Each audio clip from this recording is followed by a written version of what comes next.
So there's this big scandal in the media about how Trump asked the president of Ukraine for dirt on Joe Biden and his family. Now, up front, let's just get this out of the way. Should he have done that? No, of course not. I think it's correct when people say that's an abuse of power.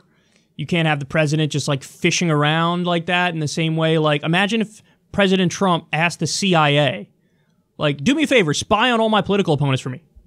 Or the NSA, whoever, one of the agencies. Spy on all my political opponents. That's like Watergate on steroids, literally. So, that's not okay. That's not okay at all. Now, but the question is, and I think this is an actual serious question, is what he did illegal? That I don't know, because if he's in conversation, he probably gave himself plausible deniability. He's in conversation with the head of Ukraine, and he's like, oh, man, maybe look into the Bidens and what they've been doing over there.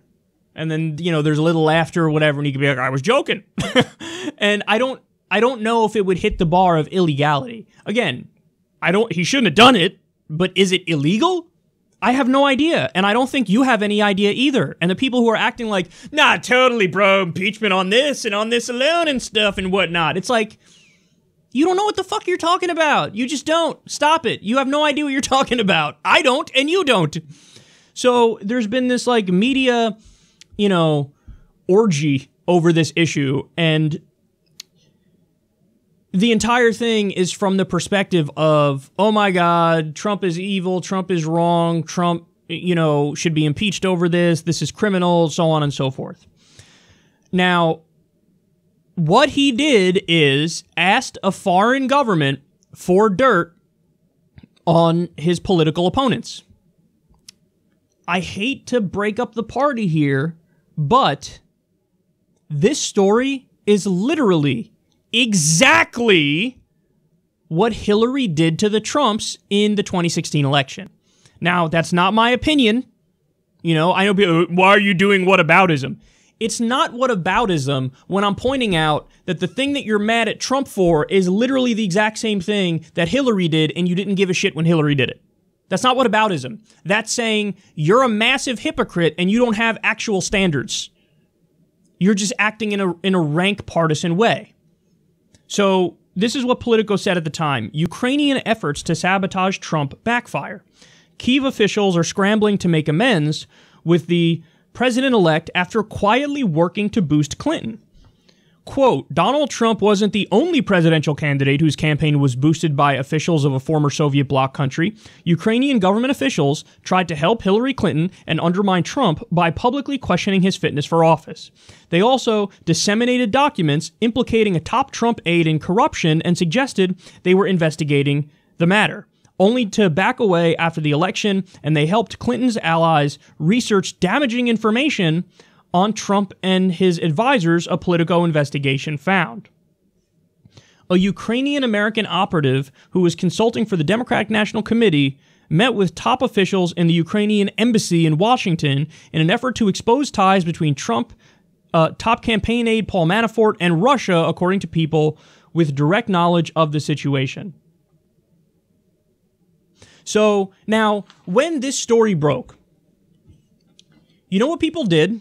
They didn't say, oh, how could you use such disgusting, sleazy means to get that information? You know what they did? They said, oh, look what they found. Paul Manafort's really corrupt. Oh my God, he's really corrupt. Look at all the corruption. Look at all the corruption. And then we all had really long conversations about how, yeah, Paul Manafort is insanely corrupt, and here are the details of that. I know, because I covered it and I talked about it. And you know what my coverage said? Paul Manafort's really corrupt. That's what it said. So, Hillary works with the government of Ukraine to get dirt on the Trumps and on his campaign officials. They get real information about how Manafort is insanely corrupt. And the media focused on the corruption, not the means by which we exposed the corruption, which was working behind the scenes with a foreign government to spy on political opponents and leak information. We didn't care about that. We said, there's corruption. So the thing that Trump was trying to get is what? Dirt on the Bidens and their corruption.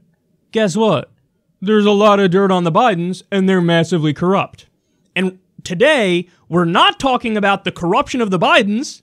We're talking about, oh my God, look at the way in which Donald Trump learned about the corruption of the Bidens.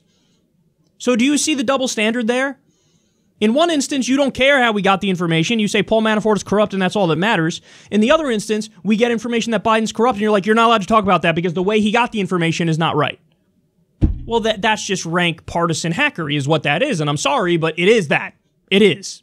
Now, if you say, well, come on, Kyle, this is not like, we're talking about the Bidens here. Is there corruption equal to that of Paul Manafort? My response is, yeah, and maybe even worse. And this isn't me saying it. There's been previous reporting in Politico and elsewhere, widely reported stuff about how his entire family cashed in on his public profile in an incredibly corrupt way. So Biden's son, for 5 years, was getting paid $50,000 per month from a Ukrainian natural gas firm. Then the Ukrainian government is investigating that for corruption, and Biden says, if you keep investigating it, I, the vice president of the United States at the time, we're going to pull your $1 billion subsidy per year. So do you want that $1 billion subsidy per year? Shut up. Don't look into my son. Don't look into that company. Don't look into corruption. Now, understand something. We're not allowed to talk about that because Trump said on the phone to the Ukrainian president that is there some corruption going on with Biden? Maybe you should look into that. Since Trump said that on the phone, now the media is acting like there's nothing to see with Biden. They've even called it a conspiracy theory. Which part is a conspiracy theory? There's like 8 different examples of rank corruption. During the Obama years, several months after Joe's younger brother, James Biden, joined a construction firm as an executive, the firm received a contract worth more than $1 billion to build houses in Iraq while Joe oversaw the U.S.-led occupation of that country.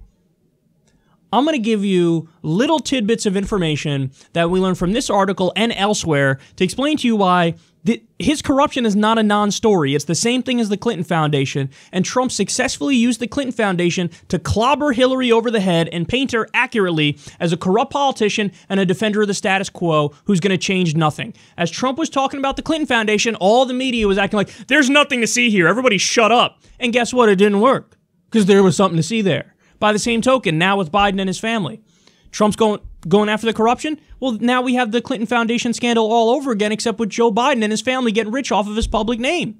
So let me give you more. In the early 2000s, before working with his uncle, Hunter Biden had opened a lobbying practice that landed clients with interests that overlapped with Joe's committee priorities. And that's ahead of his father's second presidential bid.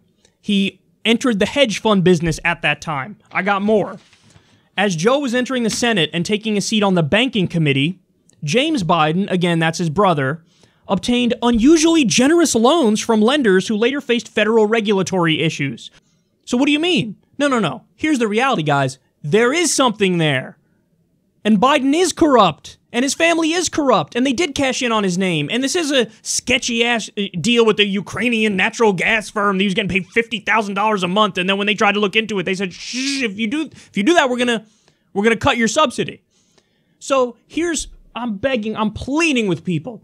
And this is one of the Kyle rules of politics that I've mentioned before. And I think it's incredibly important and nobody else acknowledges it. But why is it that the Democratic establishment and mainstream media, they always default to the worst possible anti-Trump arguments? It's like written in the laws of nature that they do that. Guys, we're talking about a president who is arming a theocratic dictator who's committing a genocide and massacring babies in Yemen. And oh yeah, it just so happens that theocratic dictator is giving hundreds of thousands of dollars to the president through his hotels. So we have massive corruption, we have facilitating a genocide and the mass murder of people, and what's the response? Oh, should I be talking about that? They just announced we're sending troops to Saudi Arabia. Why? To protect their goddamn oil fields. Only 13% of Americans want to do that. That's what Trump's doing. I didn't hear a peep about that from the Democrats, but what do I hear? Oh my God, he said naughty no-no words on the phonesies. Oh God. Why are you guys all so bad at politics? See, what they're trying to do is neatly draw lines around what's allowed to be discussed and what isn't allowed to be discussed. But that didn't work in 2016 with the Clinton Foundation. You guys kept insisting you're not allowed to talk about the Clinton Foundation, and people kept talking about it, and it turns out that those arguments landed. You can keep insisting until you're blue in the face that you're not allowed to talk about Biden and his family's corruption, but now the cat's out of the bag and people are going to keep talking about it. If anything, you're bringing more attention to it by pretending like you're not allowed to talk about it by only focusing on the way Trump is getting this information. So stop using arguments that end up helping Trump. And I love, oh my God, I've seen so many shitty tweets. People are like, oh, here's the New York Times both sidesing this issue. They're both sidesing it because guess what? This is an issue where it's not a false equivalence. There's an actual equivalence. Sure, Trump should not be fishing around and saying spy on my political opponents. That's insane. Also, Joe Biden and his family should not be getting massively rich off the fact that he's a public official in rank corruption in countries like Ukraine. That's not a difficult position to come to. And if you're one of those people who are like, well, that's just the way business as usual works and the status quo works, that's the fucking problem. That's the problem, is that in D.C., they're so accustomed, like, what do you mean this is what we do? Our entire family gets massively wealthy with these massively corrupt deals with other governments. What's the problem? There's no problem here.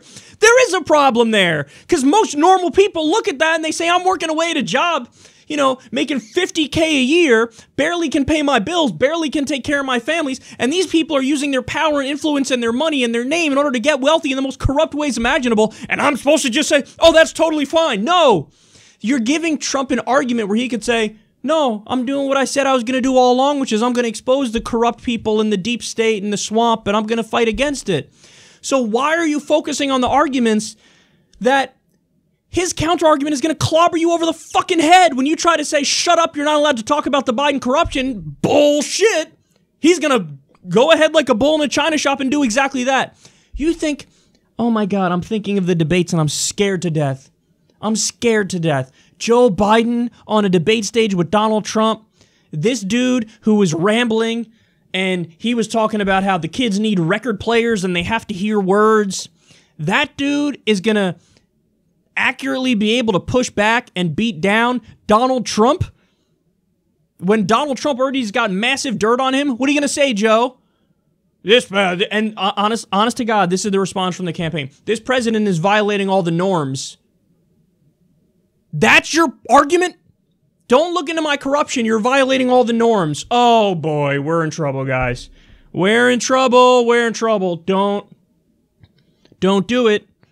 Don't do it. Don't use this argument. Don't go down this road. It's incredibly weak. It's incredibly pathetic. This is Russiagate bullshit all over again. And who was right about that, by the way? Who was right about that? The walls are closing in. This is the stuff you hear all the time. The beginning of the end. The walls are closing in. Oh, shit. It reminds me of one of my favorite all-time tweets where somebody said on Twitter, it's like, how's old Donnie going to get out of this one? And then it says underneath, Donnie easily wiggles out of it. And then it says, nevertheless. That's like every freaking story involving Trump that they try to blow up.